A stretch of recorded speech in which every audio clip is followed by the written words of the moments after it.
రాజు Yadav 2 hours 20 minutes run time తో movie present theatres లో run అవుతుంది.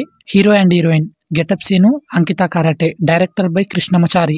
ఓవరాల్ గా మూవీ చూసాక ఒక్క మాటలో చెప్పాలంటే నాకు మాత్రం నచ్చలేదు భయ్యా, డిసప్పాయింటెడ్. ఎందుకు ఇలా చెప్తున్నానో ఇన్ డెప్త్ రివ్యూలో మాట్లాడుకుందాం. అంతకంటే ముందుగా ఎవరైనా కొత్త వాళ్ళు చూస్తుంటే సబ్స్క్రైబ్ చేసుకోండి ప్లీజ్. ఇక స్టోరీ విషయానికి వస్తే మన హీరోకి ఒక ప్రమాదం కారణంగా ఎప్పటికీ తన ఫేస్ లో నవ్వుతూ ఉండేటట్లు మార్పులు వస్తాయి. కానీ ఆపరేషన్ కి డబ్బులు లేక ఇబ్బందులు పడుతూ ఉంటాడు.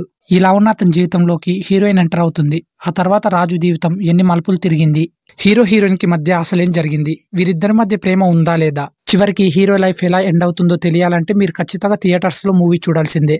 మూవీలో ప్లస్ పాయింట్ వచ్చేసి హీరోకి యాక్టింగ్ చేసిన గెటప్ సీన్ మాత్రం మామూలుగా యాక్టింగ్ చేయలేదు భయ్య. ఇటు కామెడీ అండ్ ఎమోషనల్ సీన్స్ లో అయితే ఎక్స్ట్రాడినరీ పర్ఫార్మెన్స్ ఇచ్చాడు. నెక్స్ట్ హీరోయిన్ తన గ్లామర్ అండ్ లుక్స్ తో ఇంట్రెస్టింగ్ గా ఉంటుంది. ఎస్పెషల్లీ బోల్డ్ సీన్స్ లో చాలా నేచురల్ గా యాక్టింగ్ చేసింది. ఓ సాఫ్ట్వేర్ అమ్మాయి ఓ సాధారణ కుర్రాడి ప్రేమలో పడితే ఎలా ఉంటుంది అనేది ఈ సినిమా మెయిన్ పాయింట్. సినిమాలో కొన్ని సెంటిమెంట్ సీన్స్ పర్లేదు అనిపిస్తాయి, ఆ తర్వాత వచ్చే క్లైమాక్స్ బాగానే ఉంది. మూవీలో మైనస్ పాయింట్ వచ్చేసి స్టోరీ పాయింట్ బాగున్నా ఇంట్రెస్టింగ్ గా చూపించలేకపోవడం. లెగ్రర్ మూవీ చూస్తున్న ఫీలింగ్ కలుగుతుంది సినిమా చూస్తున్నంతసేపు. దీనికి తోడు స్క్రీన్ ప్లే కూడా చాలా రొటీన్ గా స్లోగా సాగడం. సినిమాలో హీరోయిన్ హీరో ఎందుకంత గాఢంగా ప్రేమిస్తున్నాడు అనే పాయింట్ ని ఇంకా స్ట్రాంగ్ గా చూపించాల్సింది. అలా లేకుండా రిపీటెడ్ సీన్స్ ఎక్కువైపోయాయి మూవీలో.